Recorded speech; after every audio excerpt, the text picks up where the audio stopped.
something you should know. I have never really liked you at all. I cannot hide it anymore.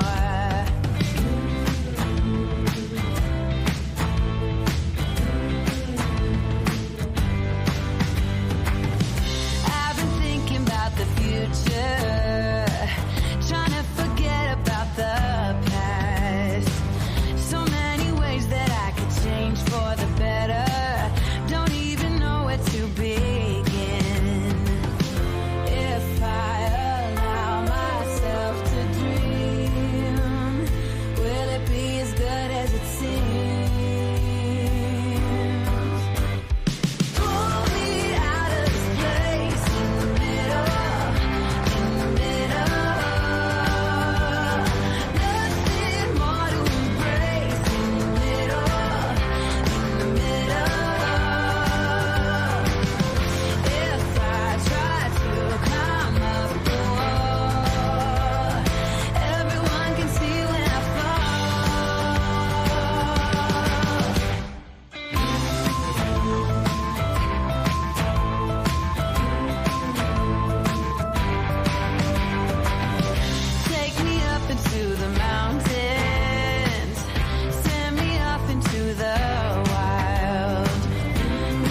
This is a true crime discussions channel. We speculate. This is all just speculation. Because it's true crime, it's for mature audiences only. There will be no children allowed, no exceptions. Everything on this channel falls under fair use. Please remember to like, comment, subscribe, and share. It's free.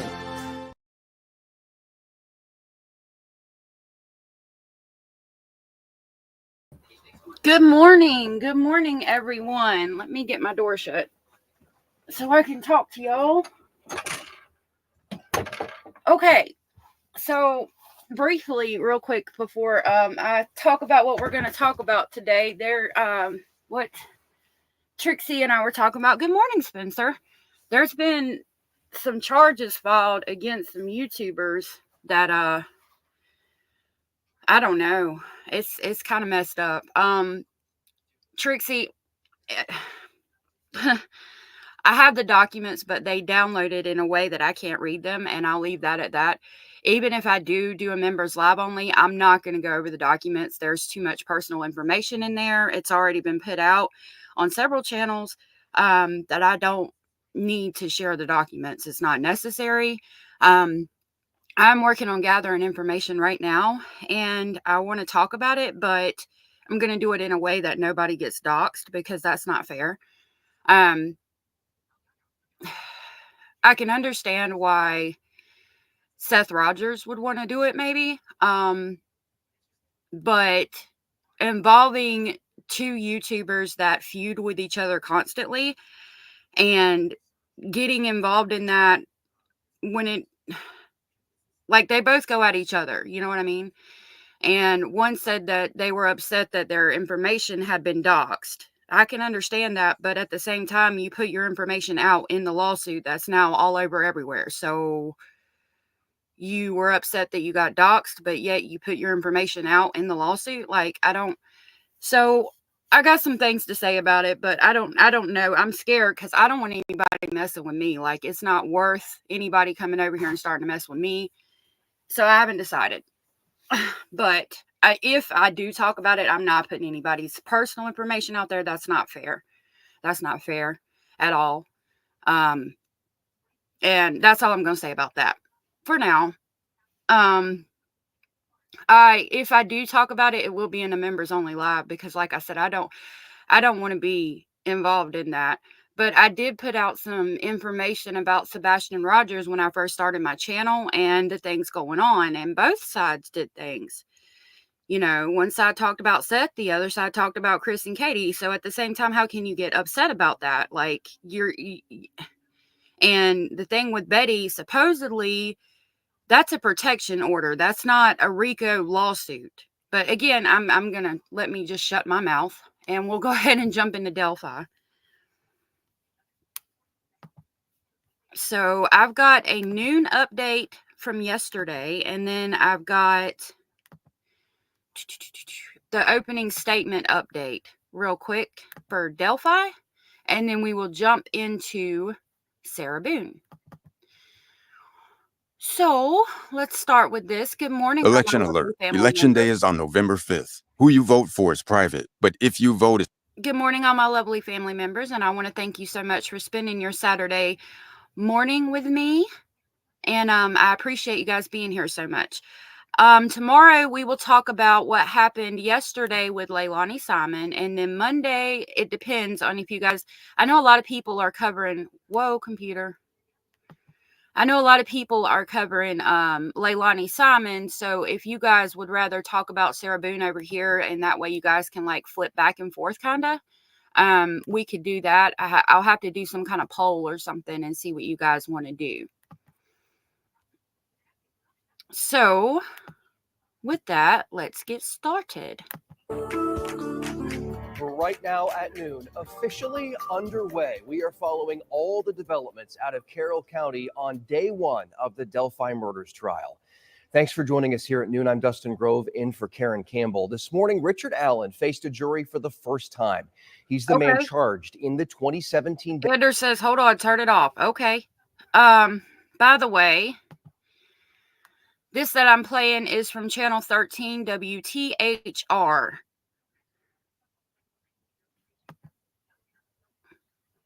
Anders says something. Anders says, hold on, turn it off.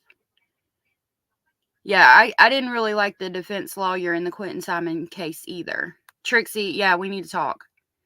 For real. Oh, thank you, Spencer. I just saw your comment. Thank you.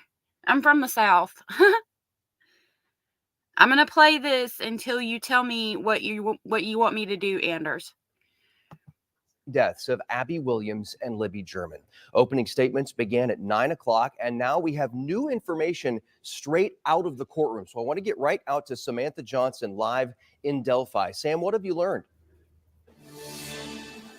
Well, Dustin, we just heard from Bob, who's been inside the courtroom all morning. He was there for the opening statements earlier today. A few key quotes jump out at us already on day one of this trial. I'm going to read them to you here. The prosecutor telling the jury, quote, "You were going to see the crime scene. It was a gruesome crime scene." Prosecutor Nicholas McLeland went on to describe what that crime scene looked like, including talking about how both girls, Abby and Libby, Thank their you, Jenny. throats had been My cut. lovely mod. He went Thank on to you. emphasize that the state can prove Richard Allen is the bridge guy who killed Abby and Libby. He told the jury Richard Allen hid in plain sight for years. Meanwhile, Allen's attorney, Andrew Baldwin, led the opening statement for the defense this morning, saying, quote, "Allen is truly innocent. There is reasonable doubt." They argue Allen was never on the trail at the same time as the girls. So I think there's a lot of reasonable doubt in this trial.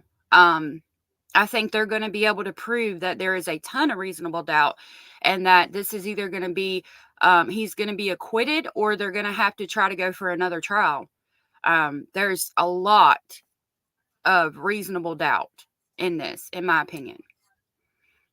So as far as Oh, what's thank you, happening Jenny and right Anders. now here Thank in you. Delphi, Sorry, I didn't everyone get it. went back inside My the head is courtroom everywhere this about morning. 30 minutes ago to start testimony in this case. And of course, we know too that testimony is going to include family members. And today we saw more family members for Richard Allen than we had ever seen at a hearing before. We also saw, of course, family members of the girls, several family members for Libby German here today, including her sister Kelsey, her grandmother Becky Patty here as well. So we can tell you, of course, we're going to read over more of Bob's notes here in the next few minutes. We're going to follow up with you, Dustin, coming up again at 12:30 here on 13 News. Did you get any indication? I'm glad that Richard Allen's family members are there, and I'm glad that the girls' family members are there too. Sam, of Richard Allen, his demeanor in the courtroom this morning? Well, for the first time, as far as I can remember, we saw Richard Allen come into the courtroom today. Again, he was dressed in street clothes. He had a lavender shirt on with khaki pants. But Bob tells us right before they brought the jury in today, Richard Allen bowed his head at the defense table and prayed. As far as I know, that's the first time we have seen that here in Carroll County. Of course, we're going to continue, like I said, to follow up with Bob, read over more information from opening statements this morning. We'll see you back here in about 30 minutes. All right, Sam, we'll see you then. Thank you. And as this 5-week trial begins, we want to remind you that you can join us at 10 p.m. on WTHR Plus for our Now I'm Delphi going to go debrief to show. Our the end 13 of the News day team will be breaking update down the from the major news channel. developments from the courtroom every Monday There through was Friday several night. It's at 10 YouTubers o'clock. that You put can this download it. out. Hold on just a minute. There were several YouTubers that put out what happened, but I'm just going with the news for this so we can get, unbiased, accurate representation of what happened. Okay. Hold on just a minute. Here we go. So again, this is More Channel than 7 13 years ago, WTHR. Abby Williams and Libby German were murdered in the town of Delphi. 2 years ago, Richard Allen was arrested and charged with murdering the girls. Now his trial is underway in the Carroll County Courthouse, Me too, which is less Trixie. than 2 miles from where those two girls were last seen alive. Thanks for joining us tonight on right there with you. WTHR Plus for your Delphi debrief. I'm Scott Swan. Richard Allen's trial began today with opening statements from both sides and some very emotional testimony. Anders. Our legal expert, Katie Jackson Lindsay, joins me in studio to break down the developments. We'll get to her in a moment, but let's begin tonight with our senior investigative reporter, Bob Siegel, and Emily Longnecker, who have covered this case since it happened back in 2017. So you were both in court today. What was that like? Well, Scott, we wish that we could actually have you and our viewers be able to see what things were like for yourselves by having cameras in the courtroom. The reality is, Judge Frances Gall ruled that cameras are not going to be allowed in the courtroom. She told us that reporters are allowed in, 12 media representatives are allowed in the courtroom. She said, you are more than welcome to take all the notes you want with pen and paper. So I've got 20 pages of notes here today. I know, Emily, you've got a whole bunch of 3 notes notebooks, today. yes. And so I'm glad that we're doing these nightly events here, because I'm glad they're taking so many notes so we can get accurate information. our job really is to try and bring you inside the courtroom with us, since we are lucky enough to be in there to bring the feel of what's going on in the courtroom. And it's limited who can be in there. Bob was in there this morning for several hours. I wasn't able to get in until later this afternoon on a break because there are a limited number of media passes. So we're juggling that reality too, and relying sometimes on reports from pool reporters who are coming out. And Bob and I were talking a little bit, Scott, about the challenge of reporting sometimes on things that you weren't there to hear firsthand. Right. That can be a challenge, right? can Because be. you speak with more authority, I think, when you are the one listening to that testimony. Absolutely. So let us set the scene for you. We're going to take you inside the courtroom to understand really day one of this trial. From my perspective, seemed like it was really to get the jury settled in to understanding their responsibility, the ground rules, and the law. And so very first thing that happened when the jury came into the courtroom, Judge Frances Gall explained to them the jury instructions. And she spent quite a bit of the 15 minutes of jury instructions talking to the jurors about the fact that if they are going to find Richard Allen guilty, they must do so beyond a reasonable doubt. And she explained what that means. And And that's going to be very pertinent in this case because they have so much reasonable doubt. And the jury has to understand that you have to have no doubt at all and know 100% that he is guilty. And there's so much reasonable doubt in this case, it's astonishing. So again, I really believe he's going to be acquitted or they're going to go for another trial. told them that the burden of proof is solely on the state of Indiana, on the prosecutor. And she also said that if the state fails to prove each element of the murder charges beyond a reasonable doubt, she told the jurors, you must find the defendant not guilty. From that point, the jury got to hear opening statements. And let's walk you through those a little bit. Here's some of the highlights. The Carroll County prosecutor, he warned the jury that they were going to see some gruesome crime scene photos. That didn't happen today, but that will take place here over the next week or so. He also told the jurors that they are going to hear from witnesses who will place Richard Allen at the crime scene, and that they're going to hear confessions from Richard Allen. And he said that the details from those confessions are details that only the killer would know.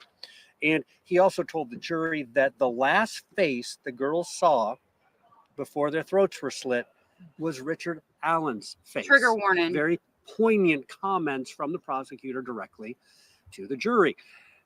Then things switched over Basil to the says, defense. "Good morning, they got a chance everybody." to give their opening statements, and that lasted a full hour, which is what the judge allotted. So the defense team He's in my spent lap. their He wants hour some loving. giving their statements, telling jurors that the state's investigation Really, Anders? wasn't I there, hadn't was heard messed that up yet. from the very beginning. Richard Allen, they said, is truly innocent. And they also told the jurors there is reasonable doubt. And when they hear that, it's going to make the state's case fall apart before your very eyes. The jurors then got to hear actual testimony, starting with the victims' families. Libby German's sister and father explained how the day of the murders started like a normal day, making banana pancakes for Abby and Libby. Anders says the hair in Abby's hand was from a female, unfortunately. That is weird. If it's not Abby or Libby's hair in the other one's hand, then what female was there and where did it come from?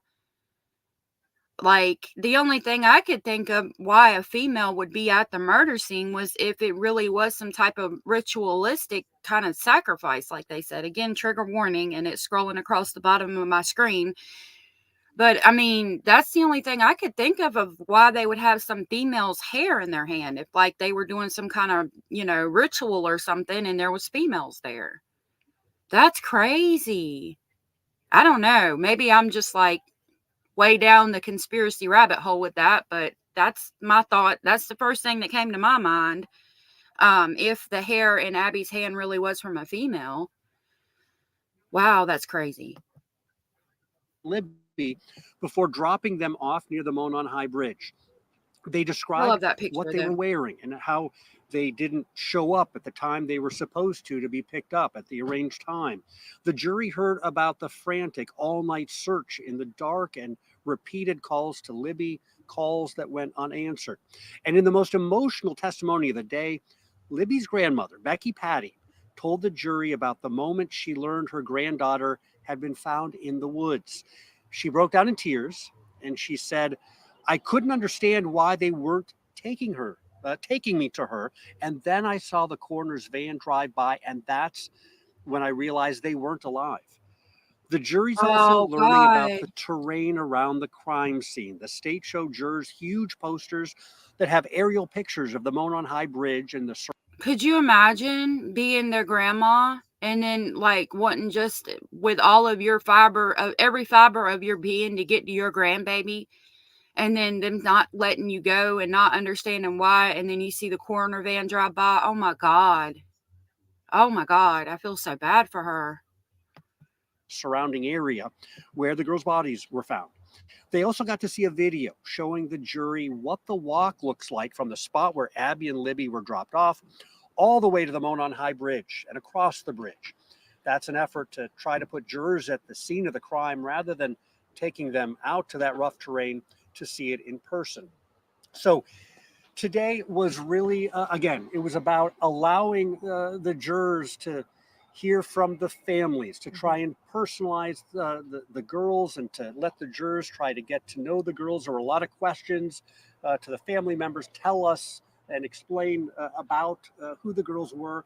And there was emotion. I know one part that ripped my heart out during the testimony was hearing Becky Patty describe the very final conversation that she had with her granddaughter when Libby told her grandmother that she wanted to go out to the Monon High Bridge.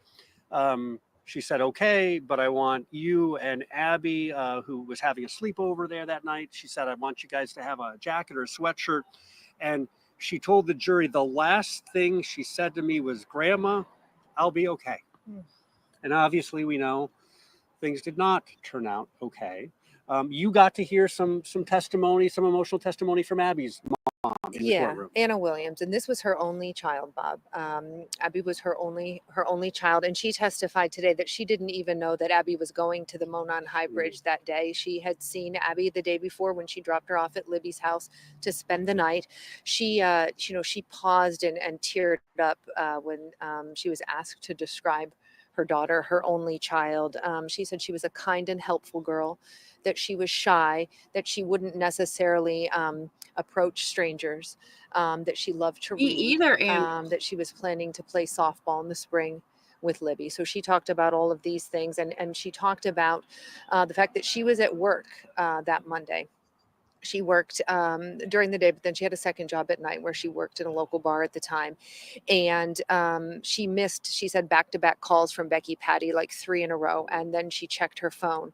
And then she finally took this call. And it was Becky Patty telling her, look, the girls had gone for this walk out on the bridge. And they were supposed to meet at an arranged time. And they were not there for the pickup. could you imagine getting that phone call? Like, I could feel my heart dropping in my stomach right now, just thinking about getting a phone call like that at work. And that they were concerned, that they were worried. And so, to put my glasses on for this, Anna said that she told her boss, I don't know what these girls are up to, but it's probably not that big of a deal, thinking obviously that she would be back. And the defense asked her to describe her daughter's voice. I thought that was a interesting question, and she said it depended. Her voice tone depended on who she was speaking to, but generally, she said that Abby had a high-pitched voice. Her testimony, not as long as Becky Patty's, close to 30 minutes. The majority of her testimony came from questions that the state was asking her, and when it was the defense's turn, they only had a few questions, and then they were done. And Emily, we want to point out to our viewers also, there were a lot of questions specifically by the defense team asking the family members of Libby and Abby about the girls' voices and about Libby in particular, her sister and her grandmother and her dad. There were questions about just how much Libby would stick up for other people, how she didn't mind calling someone out. Her grandmother said she was very polite and respectful, but if someone was out of line, she wasn't afraid to call them out. Mm-hmm. And the defense really kind of hit on that multiple times about saying, did she have a loud voice? Did she, was she afraid to speak up?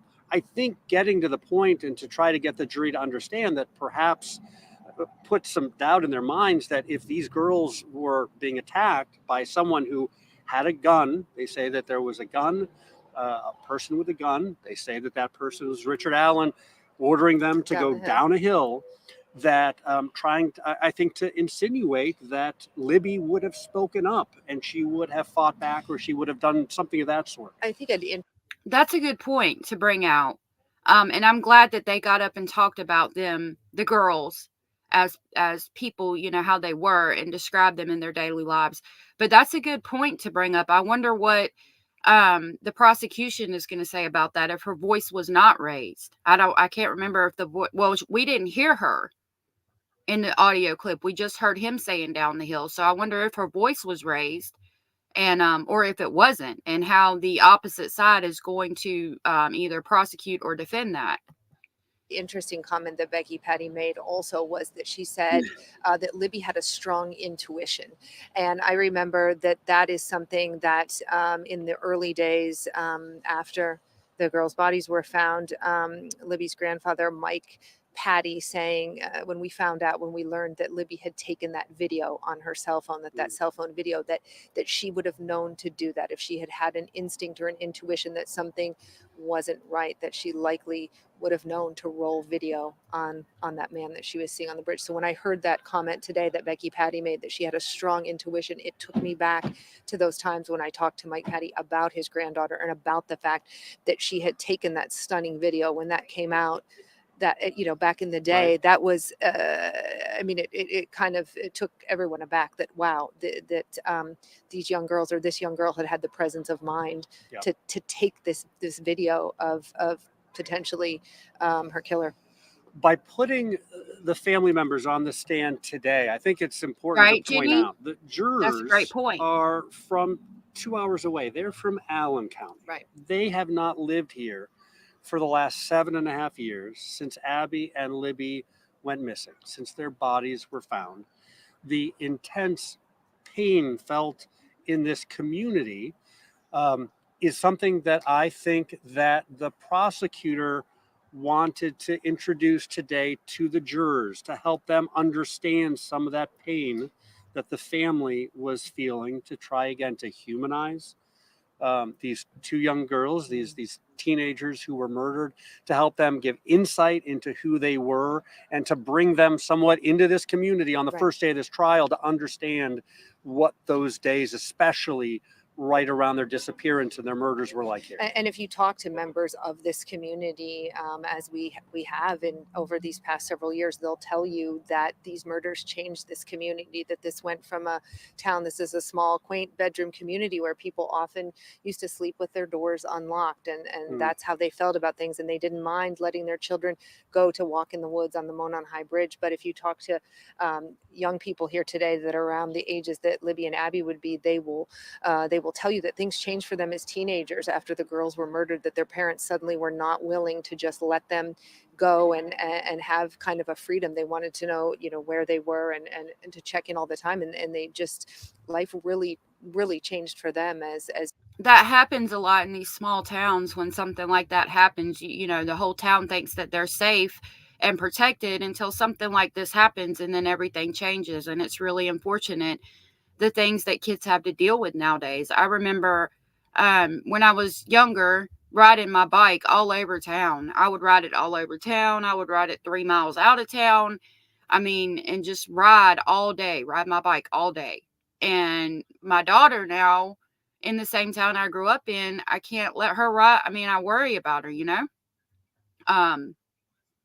I would not feel safe with her riding her bike around. Actually, she has mace and she has a knife that she keeps on her when she goes out, because it's not how it used to be. And it sucks that kids can't have that freedom now because the world is crazy.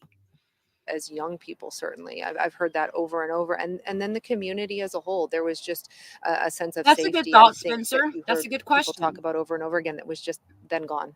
Right. And Emily, it's important to point out, and I want to remind our viewers, Anders, literally that's a good from the question too. night that these You two know young they've girls got went more. missing, Yeah. you were here Yeah. that night Yeah. when the search was going Yes. on. Good morning, This has Crimson been going Clover. on.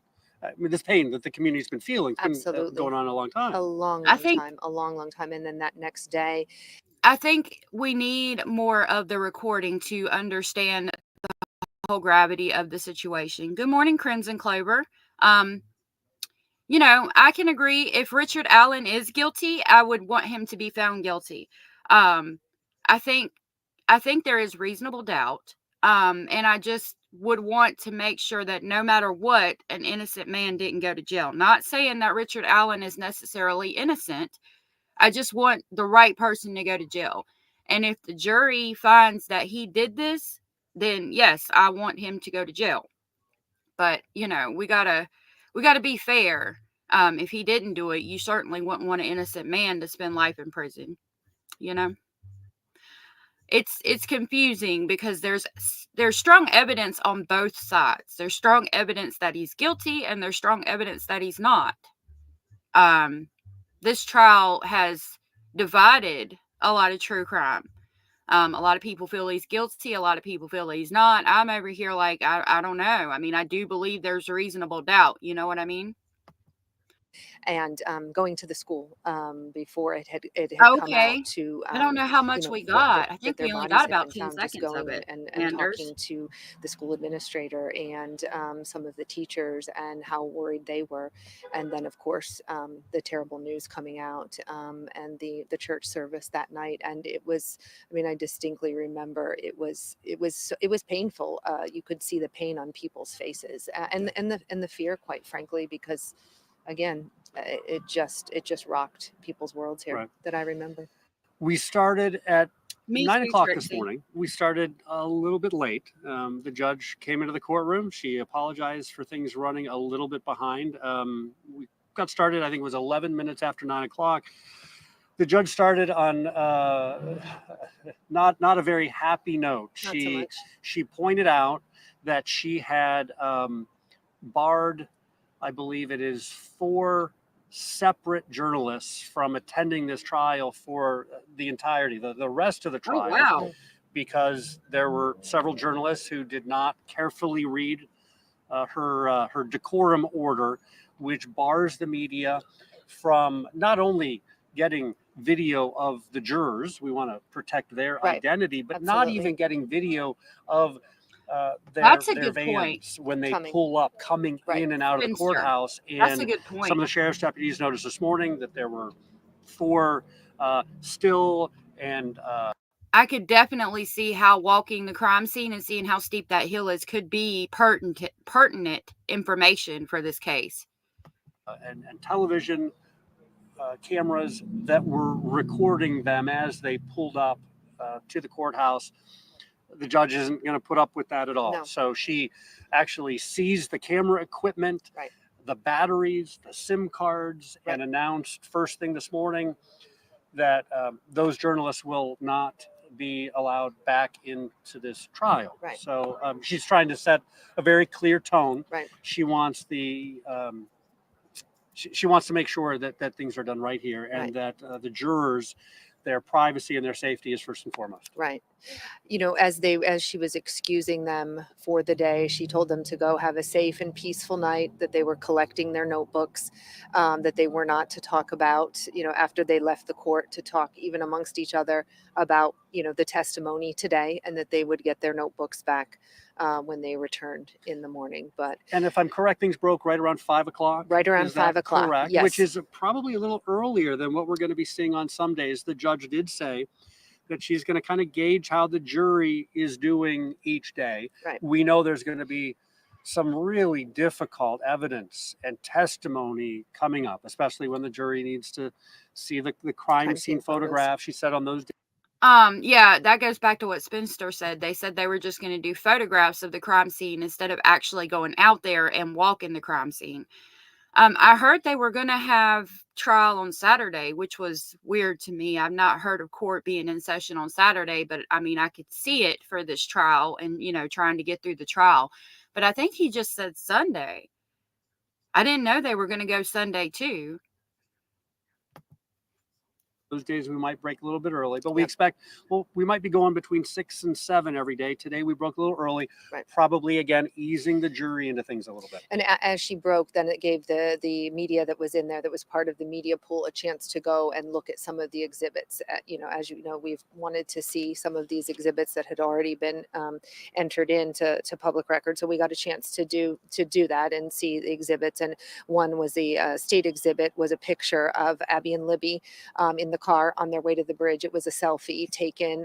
It looked by Libby, who was in the front seat. She was wearing a tie-dye shirt. And in the back seat, there was Abby with her, you know, hair in a messy bun, and they were, you know, getting ready for a day out in the woods. It was a day off school. They had the day off school. It was unseasonably warm that day in February. It was a beautiful day. So to see that picture, and then you saw another picture that the defense had entered in as an exhibit, and was a picture that Libby took of Abby on that Monon High Bridge. There walking. And again, we had Yeah, I remember that, huge, Anders.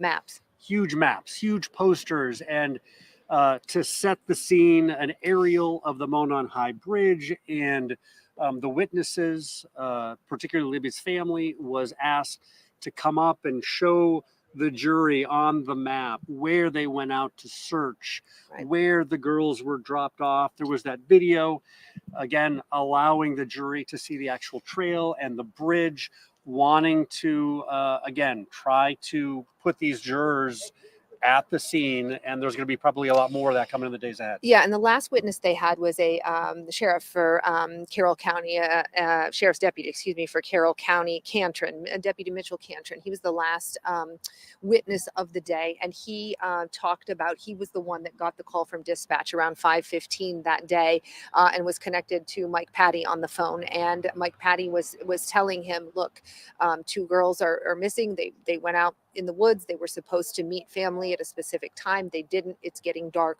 We're concerned. And Deputy Cantron testified and got up and showed on the map, okay, here's where I drove out. Here is where I searched, kind of in an area, he said, like 5 to 7 minutes under the Monon High Bridge.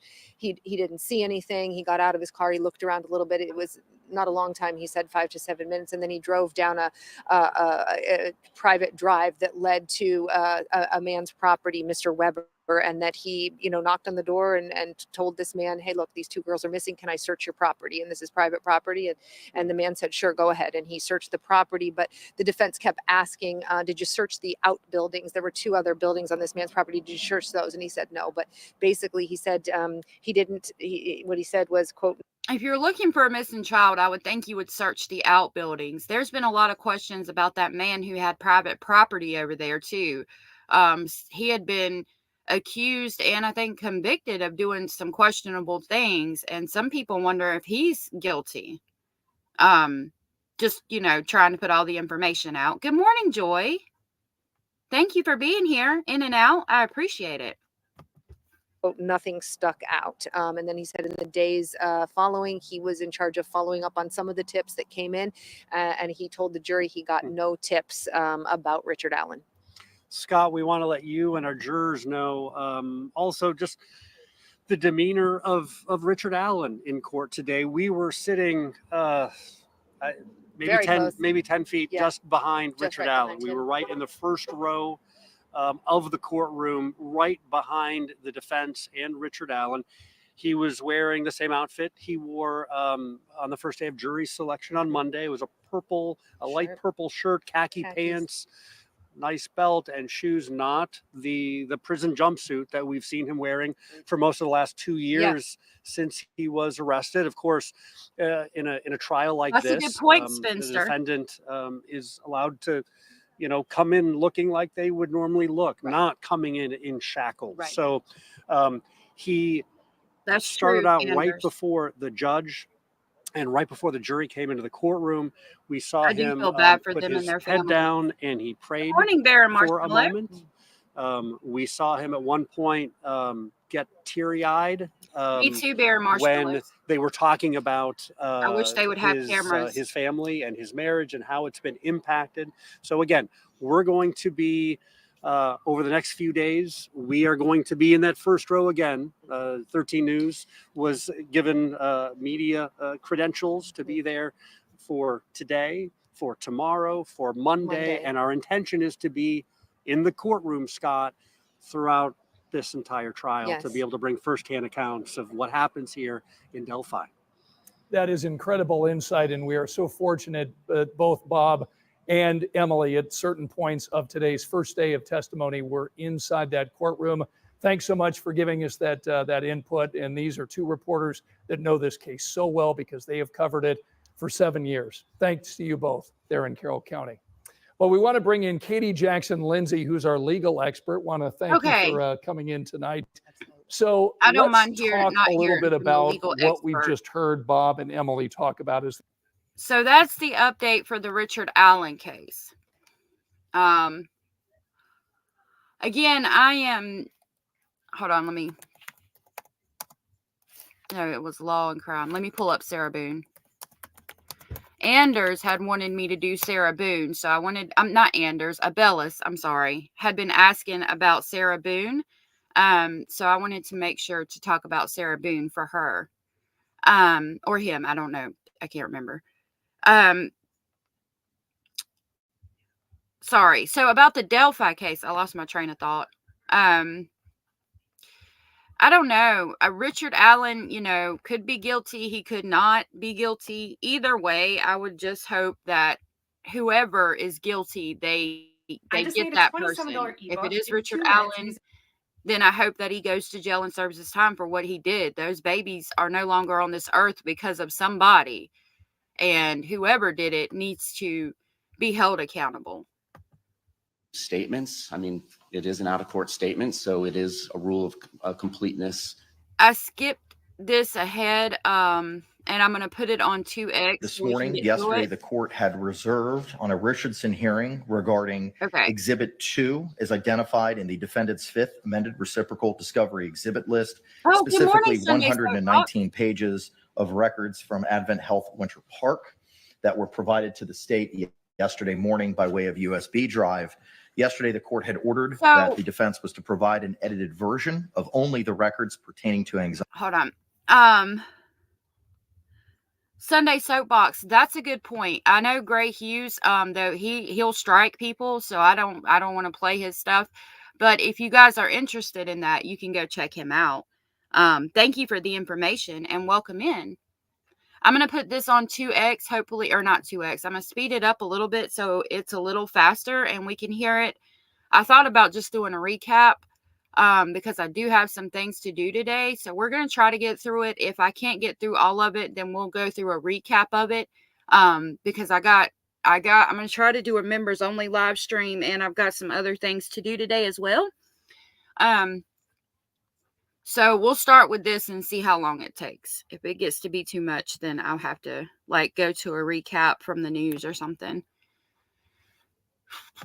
But yeah, back to the Delphi case. It's intriguing. They've been looking for who did it for 7 years now. If Richard Allen did it, like I said, I hope he's held accountable and I hope he serves his time. If he didn't, I hope that he's not found guilty, and that whoever is guilty is found and held accountable.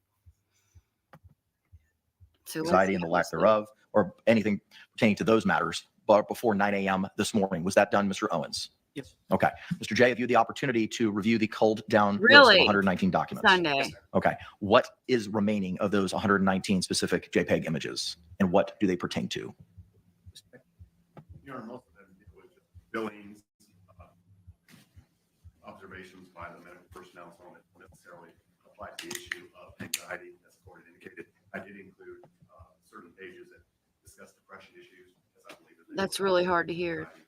and then I've identified 4 or 5 other pages that are not anxiety related, or maybe the case. Of those 119 images, how many are being sought? 15? Okay, thank you. State response.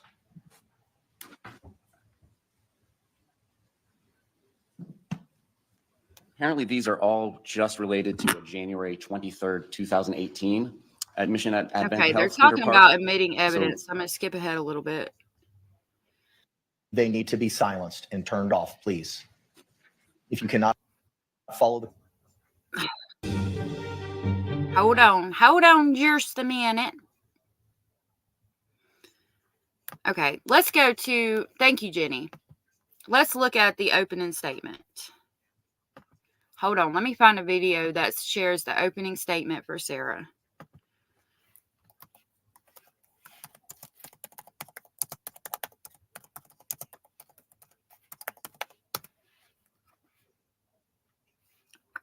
"39 minutes.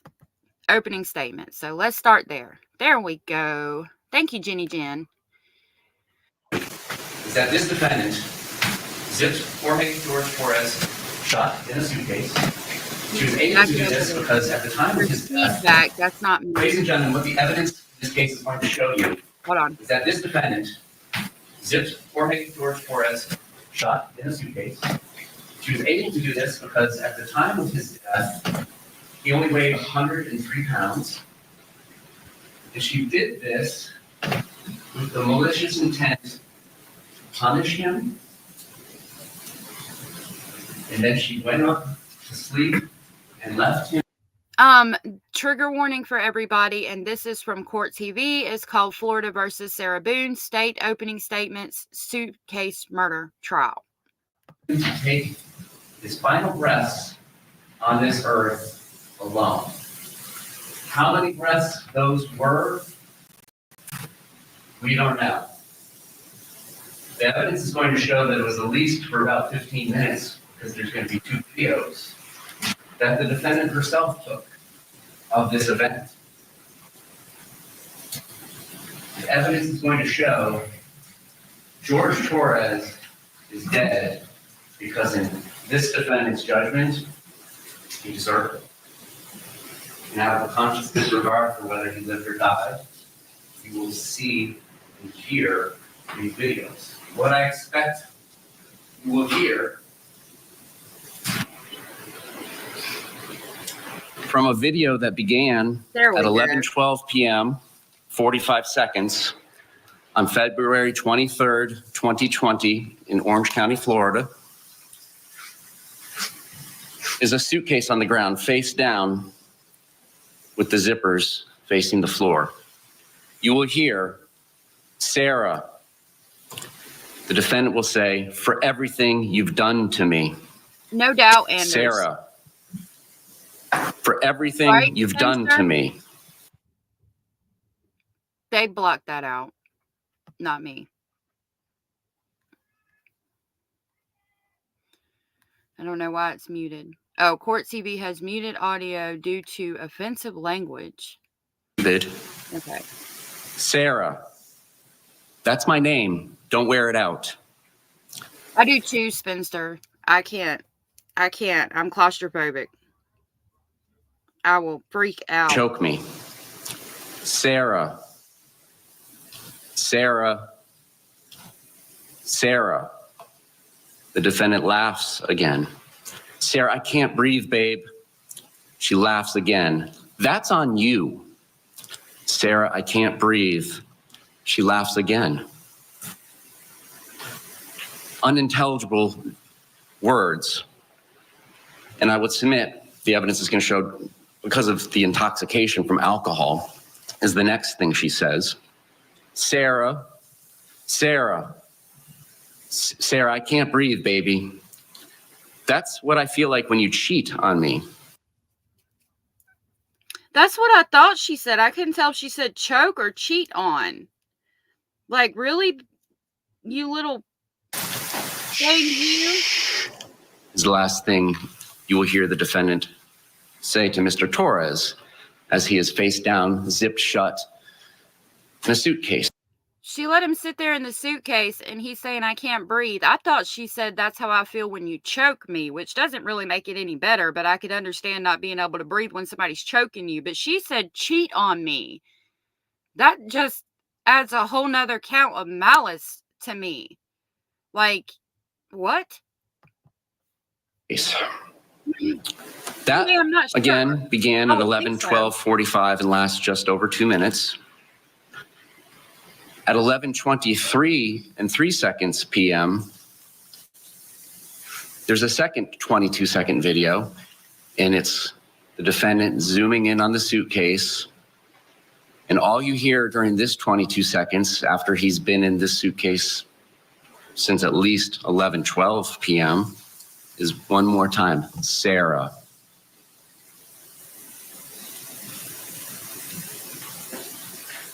How did we get to this point where 103-pound Thank you, Jenny. George Torres? Oh, my Jenny's so great. Thank you for that. I appreciate that. This suitcase left to Don. Well, the next morning, the defendant wakes up, late morning, perhaps early afternoon, somewhere in this time range, several hours later. And she goes downstairs, and she doesn't see George anywhere, Torres, and eventually realizes, oh my God. Okay, Trixie, thank you for listening. The first thing she does after taking him out, and I believe you will hear a description by the defendant saying, he took his little legs out. At some point she makes that statement. I took his little legs out. She says that at some point. Anders said, I also thought she said choke. Jenny just told us that when he first told her he couldn't breathe, she said that's how she feels when he chokes her. And then he stated again that he can't breathe. And she said, and then that's when she said that's how she feels when he cheats on her. So Jenny, my wonderful mom, cleared that up for us. Jenny's always on top of it. I love you, Jenny. I love all of my speculating family members. And tries to resuscitate him. Here's gurgling as she presses down on his 103-pound chest, forcing whatever air was trapped in there out of the gurgling. The next thing she does is she doesn't call 911. She calls Brian Boone. Who's Brian Boone? Brian Boone is her ex-husband. They share a child in common. And this date, February 24th, 2020, is a Monday.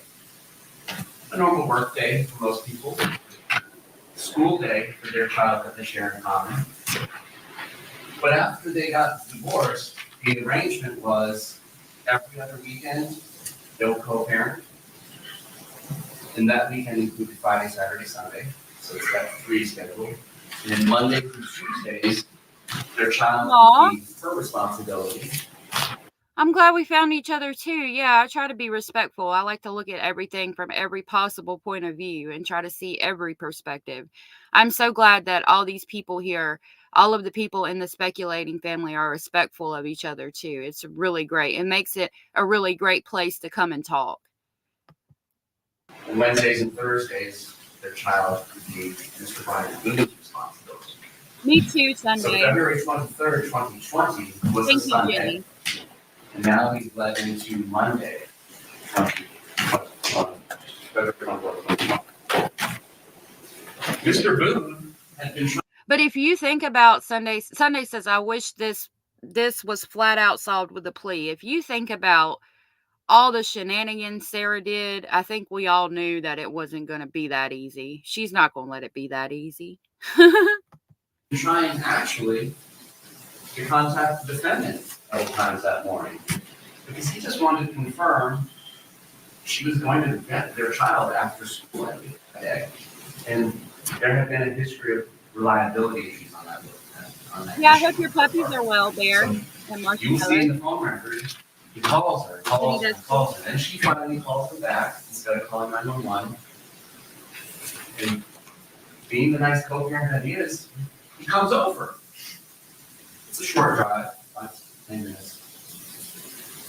And as she's explaining to him, I didn't know that. What's going on, he peeked in. I didn't pick up on that. I did just hear the word co-parent though, so it's not surprising if they do. I mean, it's surprising because I didn't know it beforehand, but he did just say co-parent, so it's very possible.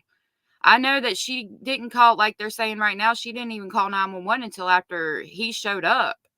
Like, ma'am, what are you doing? But it's been stated before that she was hoping more than likely that he would help her hide poor George's body.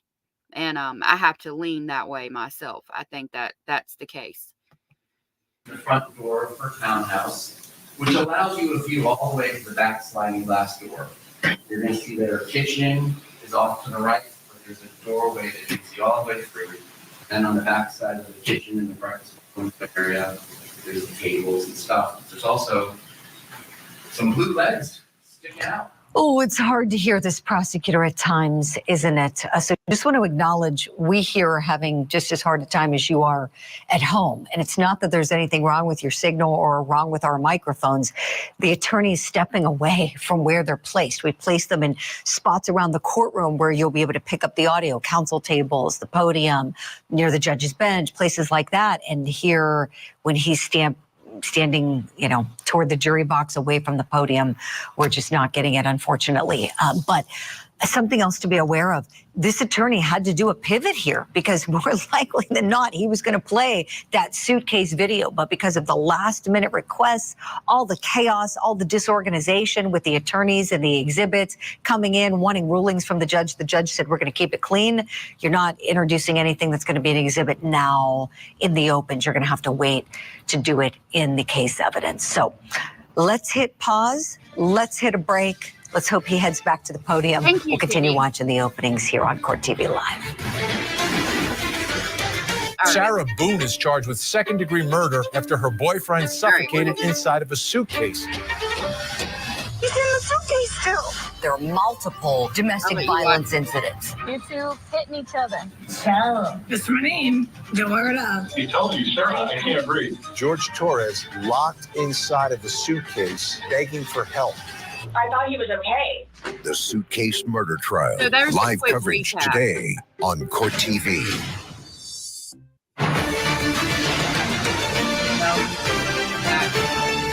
Back to court we go. We're watching the all-important opening statements in the suitcase murder trial.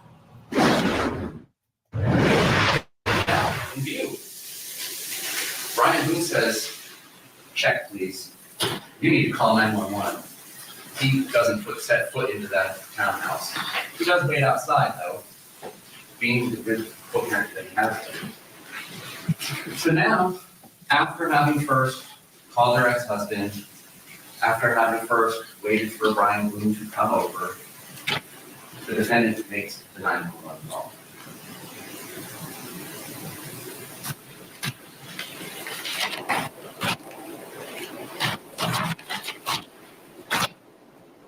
What you will not hear are tears. You will not hear sorrow. You will hear a certain level of concern. My boyfriend and I were playing last night. Put him in a suitcase and we were playing hide and seek kind of thing. I fell asleep. Found him dead in the suitcase this morning. I don't know what happened. He had blood coming out of his mouth. Don't know if it was an aneurysm. Pulled him out of the suitcase, tried to give him CPR. He was in the suitcase and I fell asleep. He's not awake, he's purple, he's not breathing.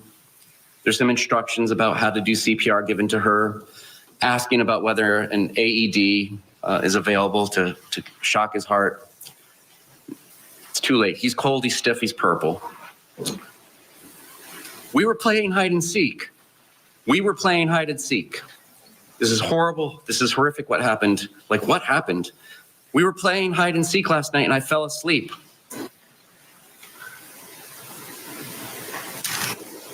So she mentions that there was blood coming out of his mouth.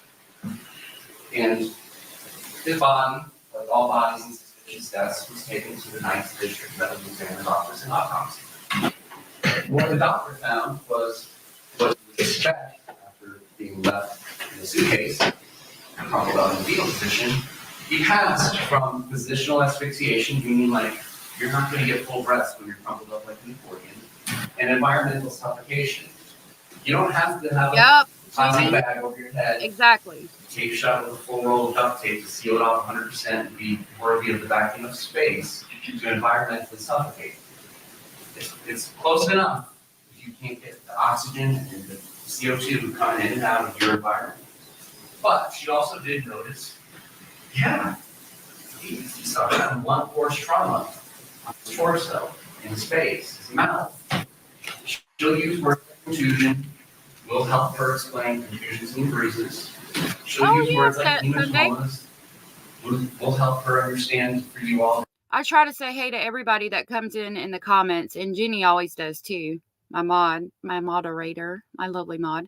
I'm glad that you're here. Thank you for stopping by and hanging out with us this Saturday morning. That means bleeding under the skin and blood, what you expect from a bruise. That's why they're running teeth. But he had all this additional trauma. He had trauma on his fingers as well. So now that could be explained by trying to get the zipper open, trauma on his fingers, but there's some other trauma that can't be explained by being in a suitcase and just laying on the floor there and suffocating. The sheriff's office, Orange County Fire Rescue show up, and the defendant interacts with the first patrol officer. You will see and hear that body-worn camera. And it's more of the same as what we heard on the 911 call. I see. It was good. I fell asleep. I don't know what happened.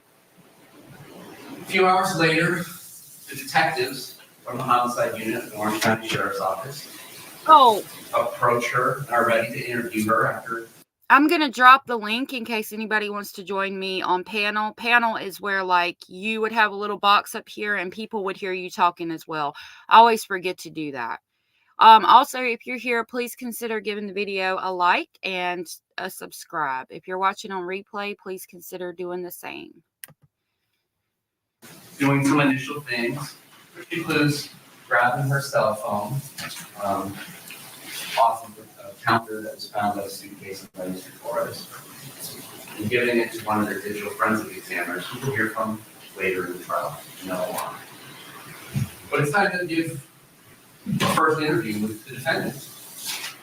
So they do a first interview with the defendant in one of their unmarked detective patrol cars there on the scene. And the basics of this remain the same, but there's a little more elaboration, as you would expect from trained detectives versus getting the 911 call taken. But the basics of what the defendant tells them is we had wine, we painted, we drew, we did puzzles. The particular wine we had was a Chardonnay from the Woodbridge winery. The bottles, plural, are in the trash. We started about 4 p.m. after Mr. Torres went to the store. Puzzles, art, listening to music, enjoying each other's company. We were just literally just enjoying one another's company. The other bottle of wine that was left over from Bohr wasn't even half full. So the description she is saying is one bottle of wine and plus a fraction of a bottle of wine left over from the night before. Ladies and gentlemen, not all bottles of wine are made the same. Oh. Many of us may envision what you would. This might be good. They might talk about the percentage of alcohol by volume, or if it's a really big bottle of wine. Expect at a restaurant. Those are 750s, 750 milliliters. Bottles of wine that were recovered from the defendant's trash can were 1.5 liters. So the equivalent of 2 standard bottles of wine. It was like A 1.5 liter bottle of wine is 50 ounces. Given that a standard serving of wine is 5 ounces, you can begin to do the math. And there's receipts. The day before, Saturday, February 22nd, 2020, there is a receipt from Publix for a bottle of Woodbridge wine for $9.74. And then Sunday at 12:17 p.m., there is another receipt for $9.74 for a Woodbridge Chardonnay bottle of wine. And then at about 5:30 in the afternoon on February 23rd, again, there is another receipt for the same bottle of wine for the same price. Woo! And those 2 bottles of wine were recovered. They're going to be produced to you in evidence, and you will see that they are in fact Magnum bottles of wine. So that's the context of that we're dealing with when we hear things like, we only had 1 bottle of wine and we finished what was left in the bottle of wine from before. Well, ladies and gentlemen, there's 2 1.5 liters that apparently were consumed by a 103-pound man and the defendant, who is in the same weight class. 3 liters of wine consumed by 2 basically 100-pound people. I'd say they were highly, highly intoxicated. Good morning, Shelly Bell. It's nice to see you. Thank you for spending your Saturday morning with us. I'm glad you're here. Plus, if you believe that the defendant and the decedent would leave leftover wine from any given day, any additional... Good morning, Abellis. Yes, I did. I wanted to do Sarah Boone for you because I know you were watching it. So we wanted to talk about Sarah Boone for a little bit this morning. Additional wine that was remaining from the 1.5 liters from Saturday. Ladies and gentlemen, that's a lot of wine. So in that context, we were just having wine, enjoying each other's company. At one point, we play hide and seek. She says she didn't zip it up all the way. There was enough room, in her words again, there was enough room for his little fingers to get out. We were still having a good time and whatever. And basically, Mr. Torres is stressing out about jobs, his ex-wife, about money. And so they're just doing puzzles and doing things to keep his mind off of it, doing art, playing with the dog. Good morning, Mama T504. It's nice to see you. Thank you for being here this morning. Good morning. Dancing with the dogs, playing hide and seek. We were always trying to outdo each other where we could find each other the best. I heard about that.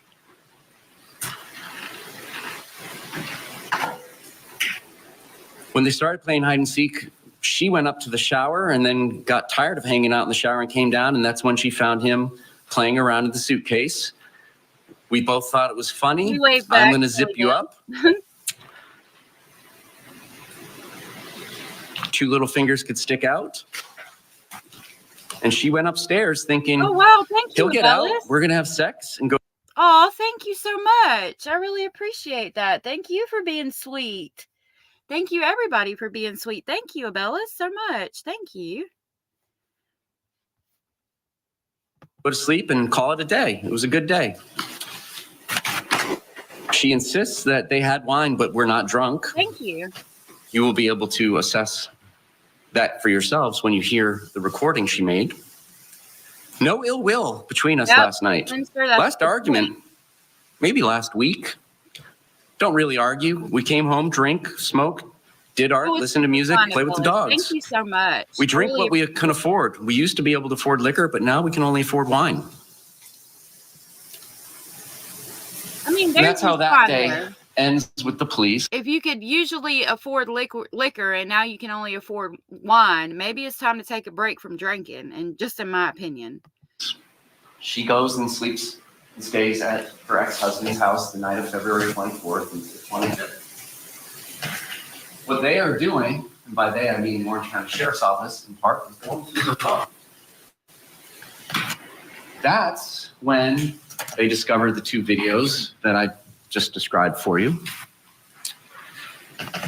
And there's other things in the phone, which I will discuss with you in a little bit. But she's summoned in for another interview, and she sits down and gives another interview on February 25th, now Tuesday. She does describe past instances of violence. You're going to hear about that. She's going to say, Mr. Torres had hit her with a curtain rod about a month ago. Since then, though, like, we've been good. I've been good.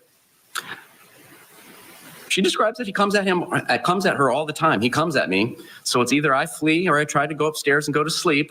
That's usually what it is. I don't know if you talk to Brian, her husband, about any of that, but most of the time I flee and I go over there. But we know from the charges that they both had in the past, they both were toxic to each other and both putting their hands on each other.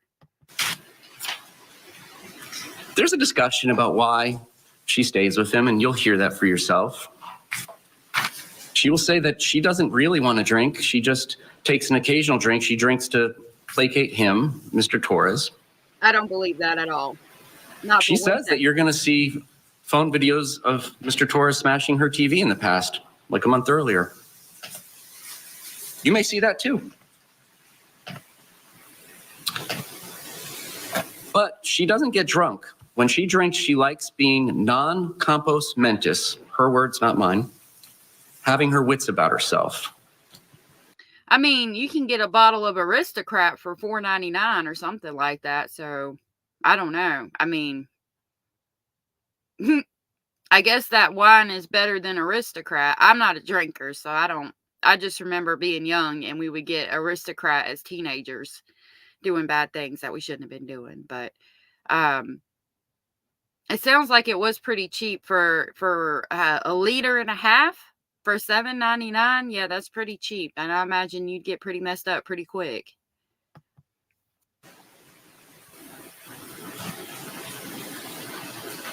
Then she gets to the hide and seek again and describes that they've played it 3 times before,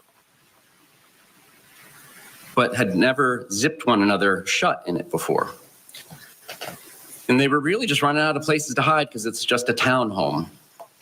She does not remember, according to her, she does not remember taking any photos or videos of the night's events. She really might At this not. point, they ask her, well, would you like to see it? And she says, I can't watch this. Oh, well.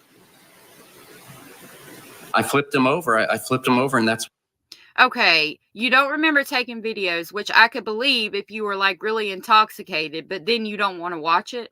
Ma'am, you know exactly what you did. where it was. In my opinion. Guys, this is killing me right now. That's why I flipped it over between the 2 videos. I didn't do anything intentional. Right. Abellis. Discussion over whether he had 2 1.5 liter bottles. So 3 liters of wine between 200, like, you know, pretty much 100-pound people. Yeah, I'd say they were pretty plastered. enough room to get any of his fingers out from the zipper. My intention was not to leave him there. We both got in there.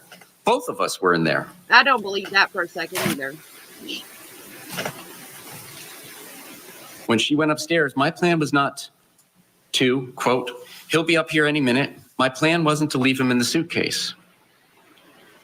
Why is all this going on? It's the drinking. That's what it is. It's the drinking. I thought he was okay. Guys, that's how we were with each other. Nobody understands our relationship. This whole suitcase thing never happened before, though she described it happening before. Right. I'll never drink alcohol again. Okay. Well, you're not. I mean, unless you're, what is it called? Lord, I can't remember. I'll say this. Unless you're drinking toilet bowl wine, you ain't getting no wine where you at. She insists that she has no injuries on her. So maybe And you not don't have to take her word for it, because they took photographs of her and there were no injuries on her. She insists over and over that there was no violence that day. It's like, okay, we're in a good place right now. Oh my God, Abella, she had once put her son in a suitcase. Lord have mercy. Everybody's having a good day.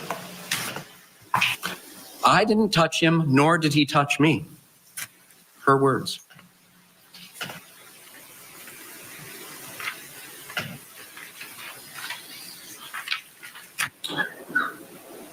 What else is found on her phone? There's a conversation between Mr. Torres's brother, and again, nobody knows who's using these phones at the time text messages are sent in these records that you're going to see.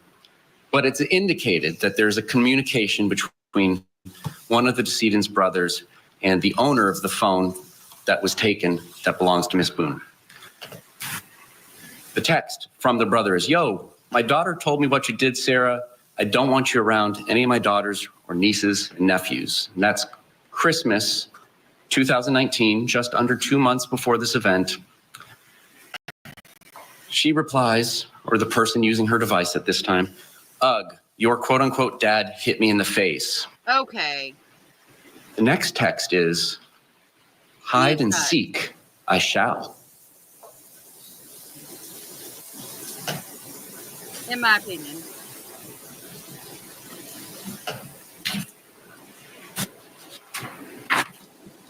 January 13th, there's another heated discussion.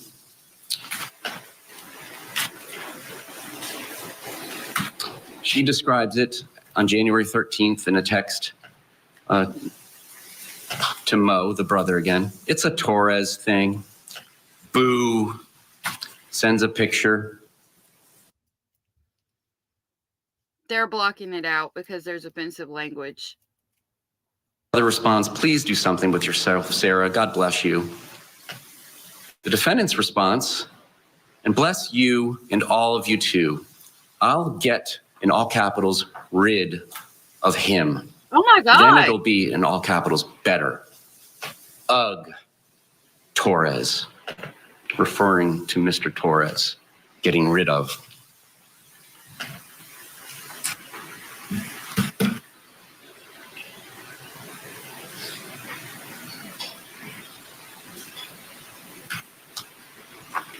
And that's the case.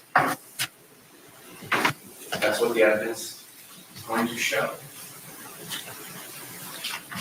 But we, the state of Florida, and the members of the jury in our journey through this case, we're all going to come up to a door that says, "Danger, keep out, stay away, by court order." And that door says, "The defendant's history with the victim. It is a door we shall not enter without permission and invitation. Halloween's in like 13 days.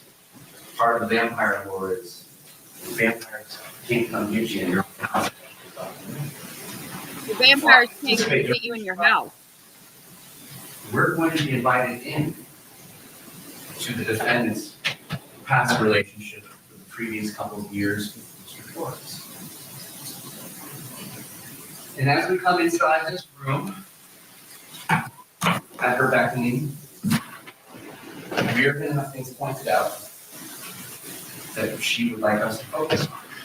And you're going to hear the first night the defendant met the decedent, Mr. Torres, he smashes her phone, punches her. It's the first time in her life she'd ever been punched, I expect the testimony will be. And he made her curl up in a fetal position on her own porch for 4 hours. And she was only able to escape this situation when he fell asleep. I expect that you're going to hear that Mr. Torres is an alcoholic. I expect you may hear his high score on his blood alcohol level was a 3.42 once when he got treated at the hospital. Okay. The first time you ever met this man, if this is true, he smashes your phone, punches you in the face, and you have to curl up in the fetal position and just lay there until he falls asleep. I don't know how else to say this, but ma'am, here's your sign to leave, to not be there, that this is not a good idea to get involved with this person. And then y'all are just feeding off each other by continuing to drink when you both know it's bad for you because of the people you become when you drink. Like, it seems like people in their lives saw that this was not going to end well several months in advance. Lord have mercy. This is a man who has serious alcohol problems, and I expect you're going to hear about that. Despite that first date, and this is going to tie into some other things that I expect could possibly come in. Despite that first date, despite at that point in time of this first date not having a relationship, emotional ties, and the things that come along with a relationship that make it harder to break off a relationship, it's one thing to have a bad first date. It's another thing to end a 25-year marriage. Despite that first date, there's a second and a third. Now, these days are at bars, and there's nothing wrong They with were that. toxic. But, Rebellious. and it just typically ends up, she's going to tell you, I suspect, or you're going to hear that she said, one way or another. It's one thing or the other. Like, I asked a dude for a cigarette, Mr. Torres flips out, and I'm going to pay the price. Just things like that. You're going to hear and potentially see, yes, there were injuries that the defendant is going to attribute to the victim causing her. Black eyes, cuts in the face, perhaps from the curtain rod incident that was mentioned in the police interview, happened about a month before this. Bloody ear, a stab wound in the leg, Oh my goodness. which is perhaps described as sword fighting, playing around in medical evidence. But nonetheless, Just to be clear, she's saying that he hit her, he punched her in the face, he hit her with a curtain rod, he stabbed her in the leg. Good Lord. I suspect you're going to hear and see a lot about their past history. And at the end, if this occurs, if this comes in, the state is going to have the opportunity to take the lead of the tour in this room labeled the defendant. All right, William J. delivering the opening statement on behalf of the state of Florida. We'll get a break, pick up the rest of his open, and then it'll be time for Sarah Boone's defense. Stay with us. Leilani Simon is charged with the murder of I don't want to play their music. Let me try to skip forward. Okay. Oh, hold on, y'all. Her boyfriend, George, you're into a suitcase, taking video of him in that suitcase and then leaving Yes, him she there, did, where he Abella. eventually died. She did. A lot of that suitcase video has been the focus of the state's opening statement so far. Let's go back into the courtroom now and pick up the remaining portion of the state's open. Past history. And I'm not going to go into that now. If this all comes to fruit, the fruit blooms on the tree during the trial, we'll discuss it at the end where it's more appropriate. But I'm asking you to not rush to judgments. Thank you, Penny. All of the evidence in the case. And then apply. Anders, yeah, exactly. You got a good point. They were painting and doing puzzles and playing. It was all idyllic. Like, you say you're playing hide and seek like two lovers, you know, oh, I'm going to hide over here and you come find me and hug me and kiss me and tickle me and it's just going to be great and we're going to, you know, make love and all the things. Like, yeah, but it's nothing like that. But the way they make it sound is like you said, like really love-stricken teenagers almost. Crazy. Whether or not these past instances have anything to do with what happened on February 23rd. Now, like a home inspector, there are experts to come in and kind of help walk everybody through this room labeled the defendant and the victim's past relationship. I suspect there's a chance you may hear from some experts, psychologists and psychiatrists, about battered spouse syndrome. The state is not challenging in any way that battered spouse syndrome exists. It's well recognized, the experts will tell you all about it. Not disputing that at all. But there's some things that we would hope that you pay attention to during all the testimony, if there is any, about this subject matter. One, did she say that? Is that part of her defense, or what she said at the police station? Like specifically those words? is that it's not actually a recognized diagnosis in the Bible. Oh, wow. That they use. I didn't know that. Called You used those words. DSM-5 Diagnostic Statistical Manual, version 5. And I think it's text revision, something like that. What it is, and what they describe it as, is kind of a component of post-traumatic stress disorder, PTSD. But because it's not actually in the book, it's like a recipe book. It's like our statute books for lawyers. You go into this book and say you have a particular disorder or diagnosis. It'll say, well, all of us agree that it needs these 3 elements, like elements of crime. Some of these elements have to be prevalent for a certain amount of time, so on and so forth. You have it's a cookbook. Gives you the recipe for a diagnosis. I remember hearing that it was a good day. Like, that tells me right there that, like, you're saying it was finally a good day compared to all these bad days we had where we're constantly fighting and there's alcohol involved. And yeah. But because it's not in the cookbook, you may get some disagreement about. Anders says, does she have a diagnosis? And in the nicest, most respectful way possible to all of us out here with, PTSD and all the disorders, if she wasn't diagnosed, she needs to be, in my opinion, in the nicest way possible. What it means between experts. It's kind of like grandma's recipe handed down from generation to generation without being right. Well, what I expect you'll hear is, it's important for people who don't have experience in certain abusive relationships that are violent to understand the control that can be exerted over on an intimate partner by the other one, isolation, psychological violence, emotional violence, physical violence, sexual violence, which I suspect will be described for you as well by the defendant, perpetrated on her by the decedent. You will hear about all this. And what it ties into at the end of the day, after we've talked about this during jury selection, is if there is a self-defense instruction read to you, this is to help you understand what an objective and reasonable person in the circumstances would do. My first year teaching, lesson planning was. Okay, sorry, y'all. I got a commercial. When I get paid from YouTube, I'm going to get the...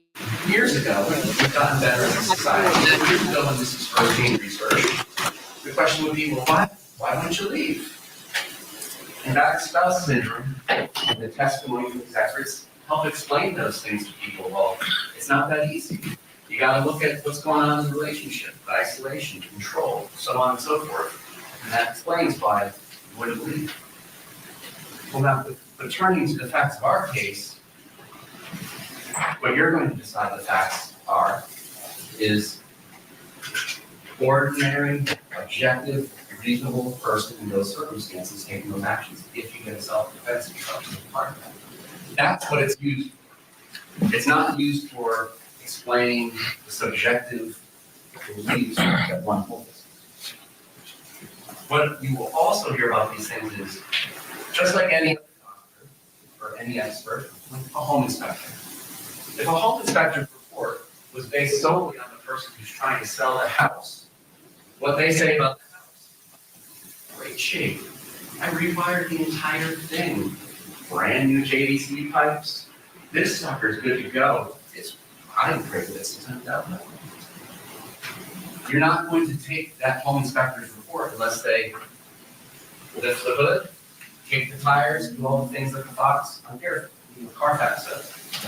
You want an expert to get reliable information. And an expert's opinion is only as good as the information that he or she relies on. Wow. Yeah, you gotta. That's You crazy. gotta take into account the credibility of the person who's giving you the story, even if it's the patient, the client that is saying, all these things happen to her. You gotta find proper information, you gotta check reliability. Particularly, in circumstances that we discussed. So, another thing that they're going to tell you is, just because there's a bunch of violent nonsense going on between two intimate partners, doesn't mean that custody applies.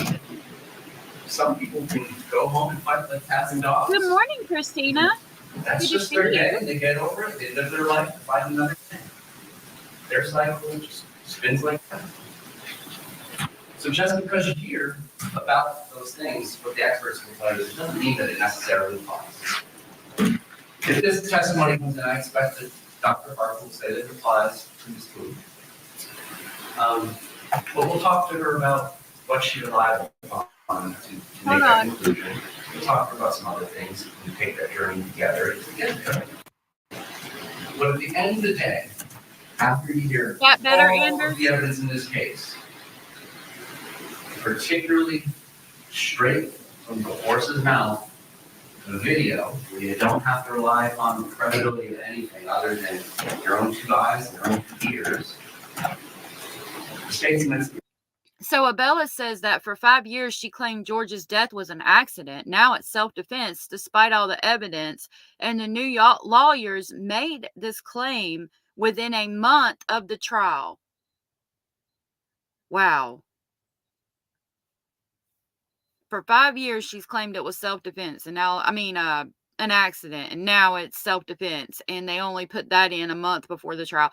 I mean, that just tells you, and we've talked about before, all the crazy things that this woman has done in this trial. Anders, I don't know what's in the way, sweetheart. I'm hoping that it's out of your way, whatever it is. You're going to return a guilty verdict for second-degree murder. What the evidence is going to show is that the defendant killed Mr. Torres because she decided he deserved it. Not because the evidence will show an objective, reasonable person in her circumstances needed. Thank you. Thank you, Mr. J. Any opening remarks by the defense?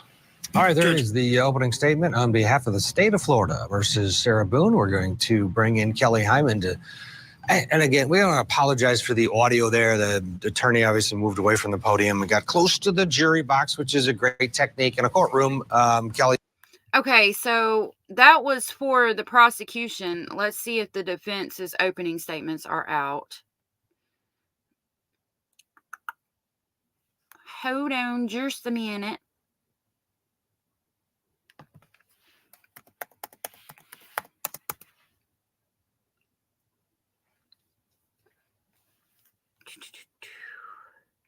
Okay, so this one says it's got the defense's opening statement in full. It's not telling me how long it is.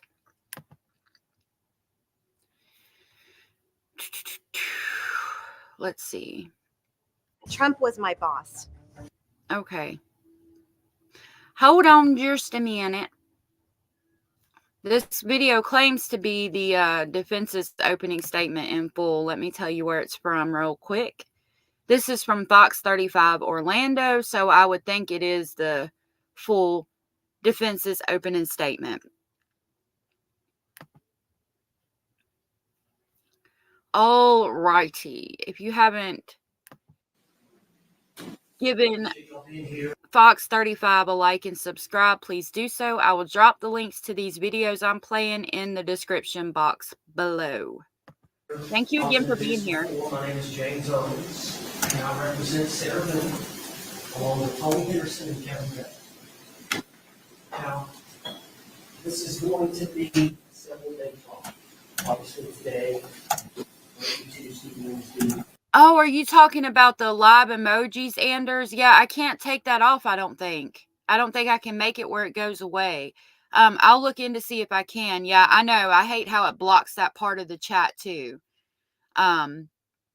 Christina says, yeah, ever since YouTube came up with that function, it has annoyed me, blocking a portion of the chat. Abella says, oh, here we go. The defense lawyer will go on and on. Yeah, Christina, I don't even understand what it is still. Oh, Abella, thank you. Thank you for gifting 5 memberships. I really appreciate that. Thank you. That helps so much. If you guys got a membership from Abella's, please make sure to tell her thank you. I appreciate that so much. Thank you. Christina says it's supposed to be a reaction emoji thing. Yeah, it is. But a lot of people will like come into your chat and like just put laughing faces or, you know, haters use it more than anything. And I can't see, like, if anybody's pushing live emojis, I'm not able to see it. So it's weird. I guess because I'm on StreamYard. I don't know. I wish they'd take it away. It was a cute idea, but I don't think it turned out how everybody wanted. Thank you again, Abellis, for gifting memberships. I really appreciate that. Remember, if you guys were given one, please tell her thank you. Thank you so much. Thank you so much. We're not sure, but we're trying to make. Okay, thank you, Trixie. This is the flying expert witness department, and we'll know more probably within the day, maybe Monday, so you can plan. But I know your focus is on this case because you took a note. Thank you, Abellis. You're so awesome. Hard to hear this.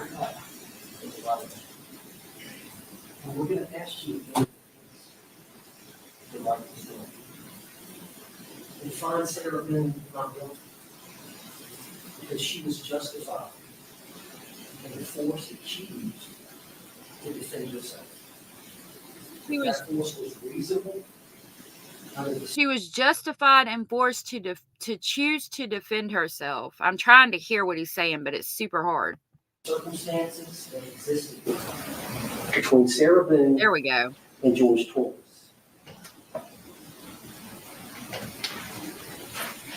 Sarah Boone and George Torres were down and out, as you can be. Their life centered around alcohol. Both of them suffered from, used to be called alcoholism, now it's called alcohol abuse syndrome. And so day to day, they struggle with the use of alcohol. You can imagine that. It affected their jobs. It affected keeping employment. It affected even getting a job. I don't like him at all either, Abellis. As codependent as you can be towards each other. And you're going to learn with all that was domestic violence. And that George Torres physically abused Sarah Boone. They did it to each other. And she suffered from the effects, the psychological effects that one suffers from repeat violence from an intimate partner. They were together over 3 years, and there were several prior incidences of violence. We've got the photographs. There were incidences where police were called who took photographs. So you're going to be able to see the evidence. And we believe the court will instruct you at the end when you're considering self-defense, which we call justifiable use of non-deadly force or justifiable use of deadly force, that you can consider the prior acts, the history of violence, the prior difficulties that the parties had, and considering her set of circumstances that she was faced with in making the decision to use reasonable force under the circumstances. And the most important thing I can tell you here today is keep an open mind. There's two sides to every story. And then there's the You're going truth. to hear the state's side, them attempting to paint her a certain way, as they've done here today in opening statement. And then you're going to hear another side. That's a good And you're point, going to have to Spencer. weigh that. It does. All the You're evidence, right. the credibility of the witnesses, the photographs, the videotapes, and come to a conclusion.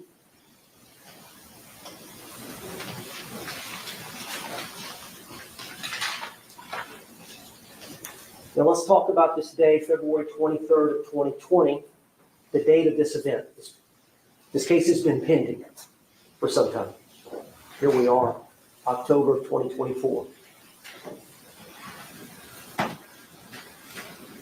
I think the evidence is going to show that they had purchased some wine the day before, but they hadn't finished all of that. So it was in the refrigerator. Many times that's how they start their day.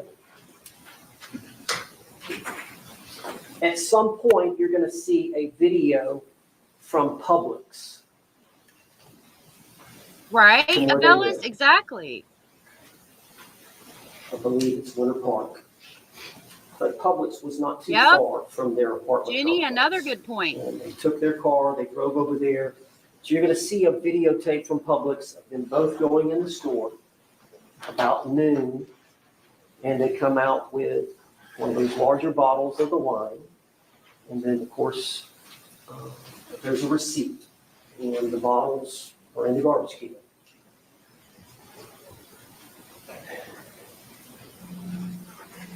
Of course, there obviously is an attraction between the two. And as everybody knows, couples can have great times where things click, everybody gets along, and then we can have episodes of disagreement. And how are those resolved? And that's true, but when it's happening every day and you add whatever substance these two are addicted to in it, it's a setup for disaster. Really, is what this is about. How are disagreements resolved? But I George thought was that very earlier, jealous of Abellis. Sarah. And you're going to hear the testimony about that. And that he cannot, in certain situations, he can be very charming. But when his level of intoxication gets to a certain level, is when he gets sad, moody, and a lot of times eventually it involved forcible sex with Sarah Boone or actual physical violence against her.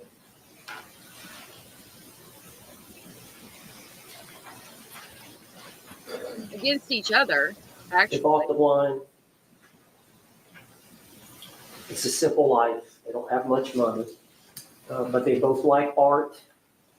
They did that for a while. They both like puzzles. They did that for a while.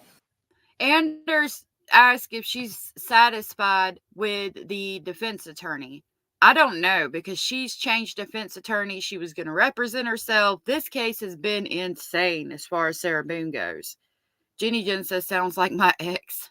No doubt. Well, about 5 or so, the wine bottle was gone. I And think George so, had said, I too. want to go get some cigarettes. So there's a convenience store right close by Really, Abellis? their apartment complex. And Sarah thought he was just going to walk over there and get cigarettes and come back. But no, what he did was he got her keys, he got her debit card, and he went over to the Publix and he got another bottle. And I think that was about 5:30, something like that.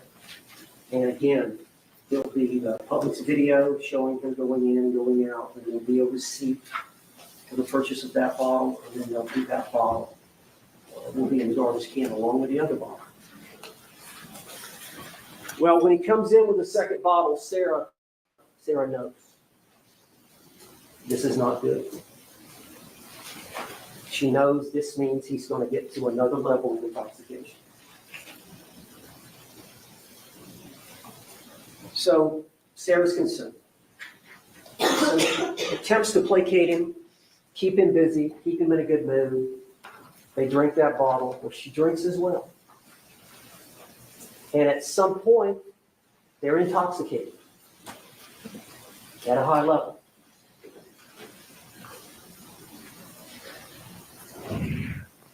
As some people do when they're drunk, they get silly. and they decide to play a game of hide and seek. She goes upstairs, their bedroom's upstairs, to the shower and waits for a period of time. And he doesn't come to her. At some point, she gets cold, she gets tired. She wants to go see, well, maybe we got it mixed up. Where is he? So she goes downstairs, and they had gotten a suitcase down a week or so ago. It's an old suitcase that they were going to donate to Helping Hands or Goodwill or something. Are you sure she wasn't going to put her son in it or something? It sounds like she liked to put people in suitcases for some whatever reason. And they were putting some items in there. And it's a broken down suitcase. It's No large. doubt, Jenny. They both weigh about 100 pounds. And they don't eat good. I don't think so, Anders. Malnourished to a large degree. But the pull Bellis, I didn't know is broken that. off. And they've attached a little Okay, Trixie. paper I'll check clip that now. that's got the rubber around it. And that's Hold on, how let me they get my hold it phone. back and forth. Well, she comes down the steps, she sees him getting in and settling in the suitcase. So she walks over there, and they see each other, they smile and laugh, and she zips him up. And she zips him up, and they laugh for a while. And they carry on. She sits on the couch, and at some point he says, "I can't breathe." Now, his face is facing the zipper, and she's got 2 or 3 inches that she's opened it. And she doesn't know. They're intoxicated. She doesn't know whether he's just saying that to try to get her to get him out or what. But he's a captive audience. Physically, they're the same size, but he's much stronger than her. If they got in a fist fight, he would win 100 times out of 100. But she's got him now. He claims he can't get out. He has to sit and listen. It's a unique form of physical restraint. And so she lets him have it. Says things she shouldn't say. You'll see the video. It's about 2 minutes long. She videotapes it. She sits on the couch and turns her phone on and videotapes it for about 2 minutes.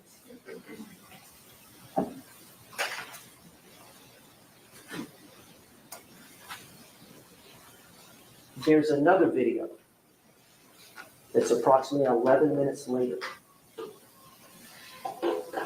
The first video, George is. Okay, Trixie, thank you for this email. I'm scared to click the go live thing because I don't want it to go live while I'm on here. I'm going to do it after. I'm going to try it after I'm done with this and then see how it does, like if it makes my phone go live or turn the camera on or anything. Thank you for letting me know. I'm scared. I just don't want it to go live while I'm live on here and then boot me off of here and all of that.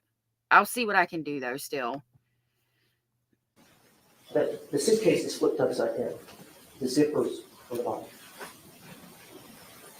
11 minutes later, Sarah has flipped it right side up. Again, open for him to get out. And it's only 22 seconds. And you hear George say, "Sarah." It did, Jenny. It really did. Now, the key to the case is that 11 minutes.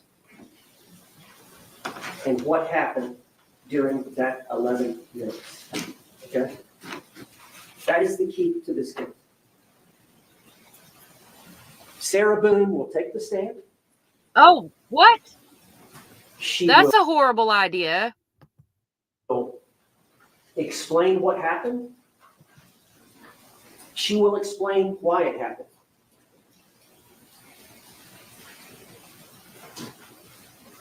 The evidence will show that she was justified and the action she took to prevent an attack from George Torres. Yep, Abellis. Which the law acknowledges that every one of us has a right to invoke, the right of self-defense.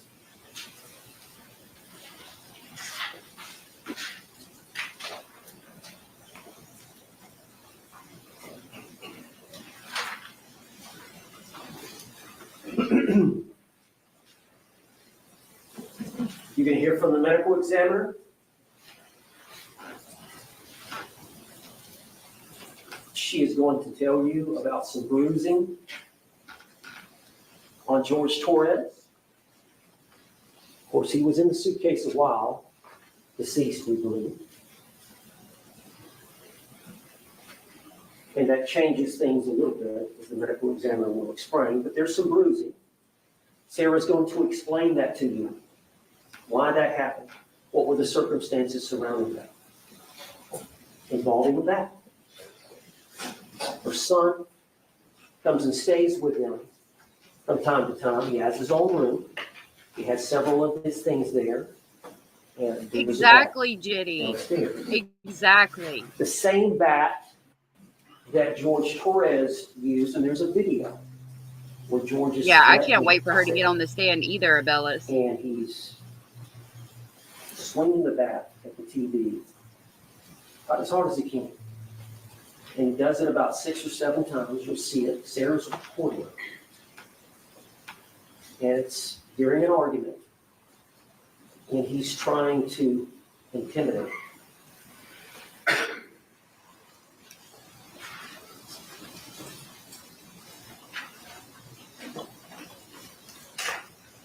Sarah loves you.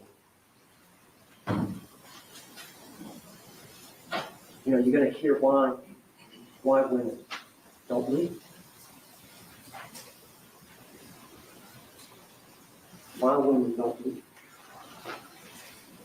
And you're going to hear about Sarah Boone and her struggles, her mental health struggles.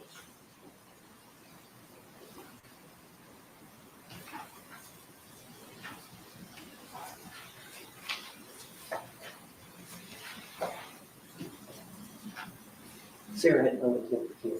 Prosecutor mentioned she wanted him to die. Farthest from the truth. She loved the man. She hated the abuse. She couldn't leave. She tried. She tried picking him out 6 or 7. But you're laughing and saying that's how I feel when you choke me, when you cheat on me, and like he's telling you he can't breathe. I mean, again, it's not self-defense. 7 times. He kept coming back. She changed the locks. He kept coming back. I agree, She Christina. didn't have the family. She didn't have the support. She was weak, vulnerable. You're going to hear it all. You got to take that all into account to try to understand what happened and the circumstances surrounding this tumultuous relationship.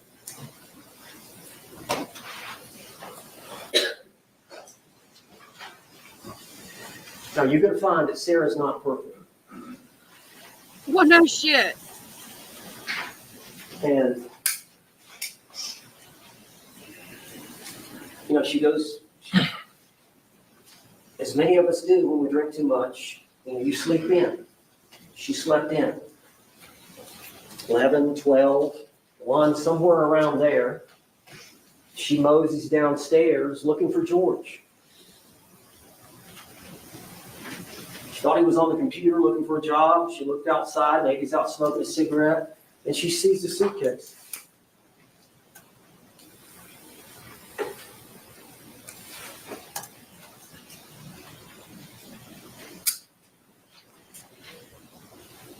She unzips it.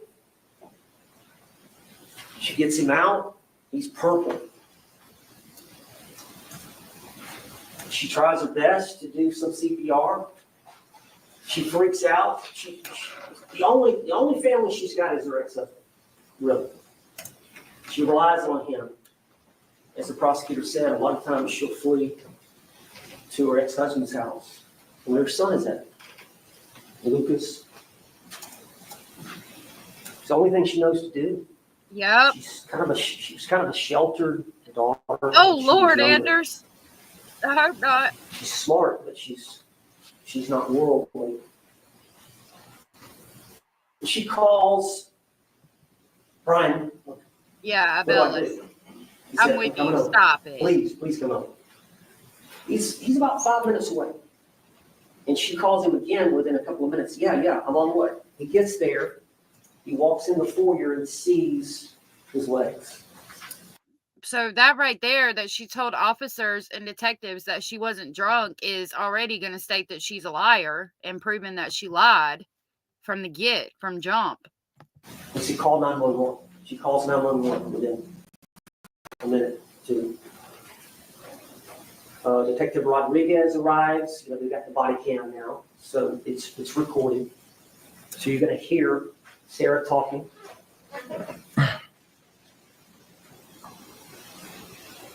But Sarah's freaking out. Sarah's thinking, and I'm somehow responsible.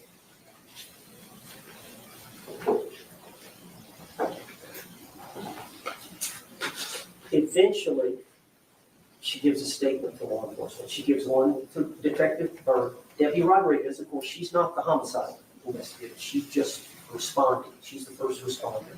And, they know what to do. They try to assess the situation. They start putting the tape out.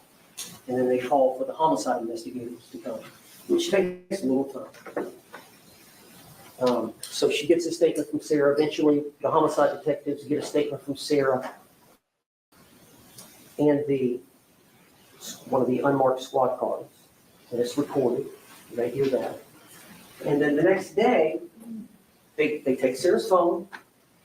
Sarah gives them the phone, signs the consent to take the phone, take it to, they have a phone extraction people at the sheriff's department where they can take out all the data, all your phone calls, text messages, photographs, videos, all that. And they find these two videos.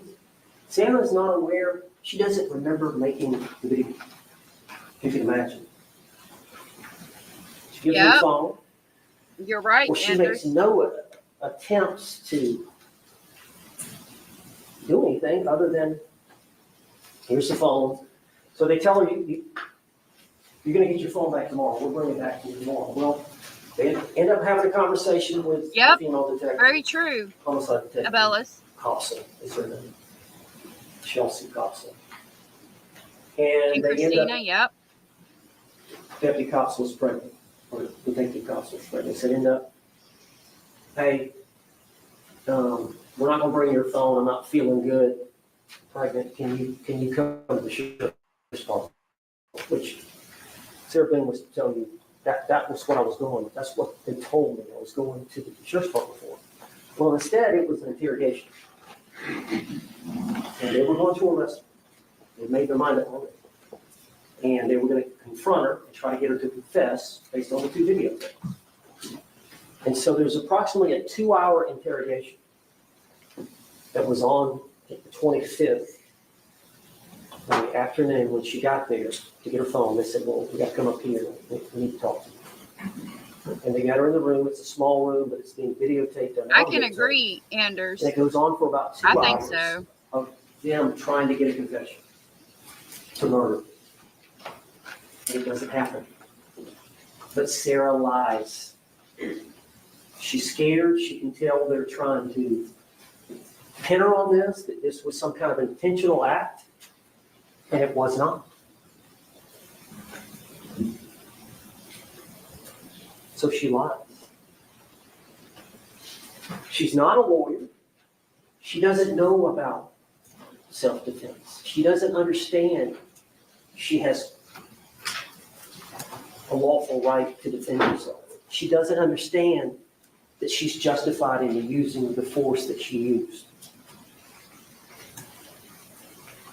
She doesn't I wasn't there to advise her. No lawyer was there.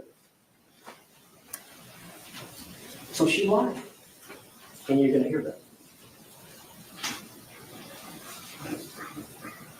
So you're going to have to balance that versus her taking the stand and testifying before you. And we simply ask that you look for the evidence of cooperation of her testimony. It's going to be later, probably next week. The judges will tell you in written instruction on evaluating a witness's credibility. And they'll talk about corroborative evidence, other evidence that's consistent with the testimony that Sarah Boone did. So Fox 35 put up So you're going to have to wait. this thing that says the charge of second-degree murder, which is Florida Statute 782.04-2, the unlawful killing of a human being when perpetrated by any act of imminently dangerous to another and evincing a depraved mind, regardless of human life, although without any premeditated design to effect the death of any particular individual. Weigh that in her testimony. Yep, Abellis, exactly. He was aggressive, not scared. Now, self-defense, we talked about it in jury selection, usually a gun, some deadly weapon. The suitcase in this case was a physical restraint or a blocking of an attack, but it was unconventional. Self-defense nonetheless.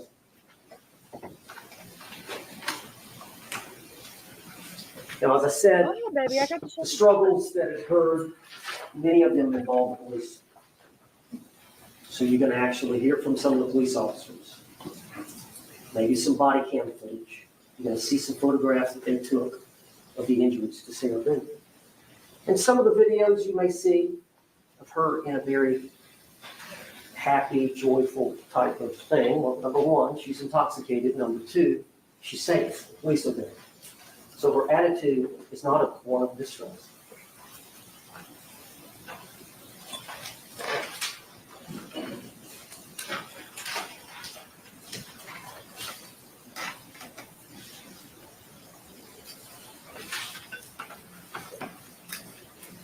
We're here today, full packed courtroom.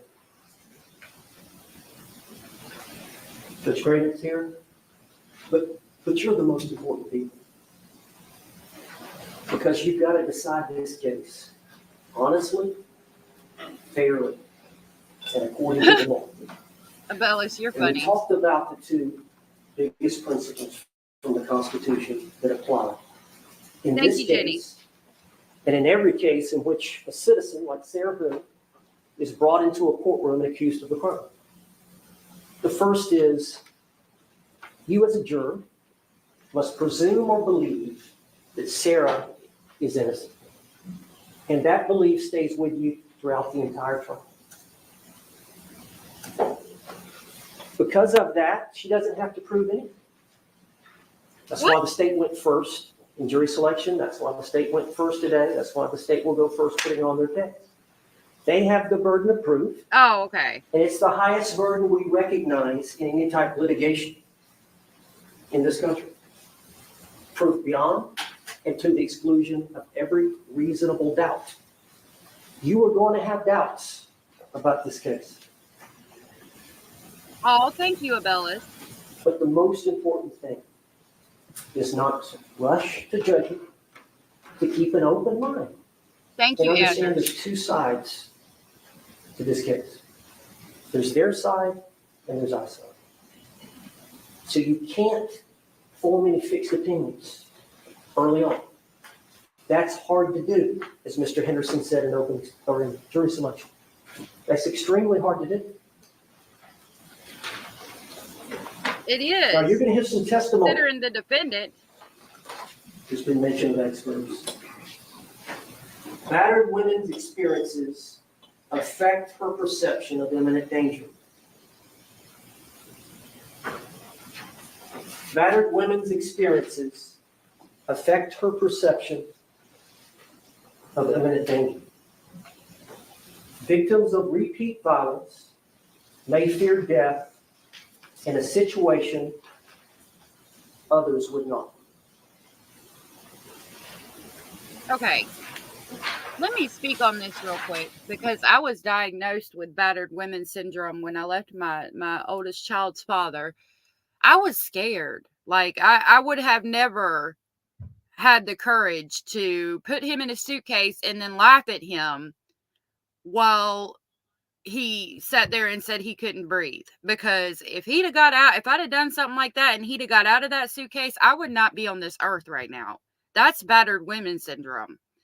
I had a genuine fear for my life at every second because he was unstable and he would snap and it would be smile 1 minute and then, you know, putting his hands on me the next. That's not battered women syndrome, what this woman has went through. And it pisses me off that they're relating it to that because that is not how you act, in my opinion. After hearing both sides of this case, oh, thank you. We're It was a confident long time ago, so I'm okay. you're going to have a reasonable doubt. And we're going to ask you to follow the law and do justice in this case. And find Sarah Boone not guilty. Because it's the right thing to do. Thank you. Okay.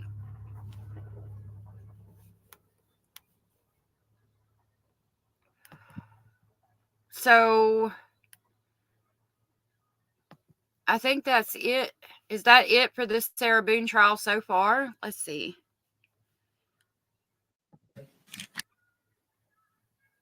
Yeah, I think so. It says Owen had made a contradiction regarding Sarah's view of the police and then her interactions with them. Yep, I agree. I think so too. I saw that. I noticed that. I think that's probably going to be it for me today.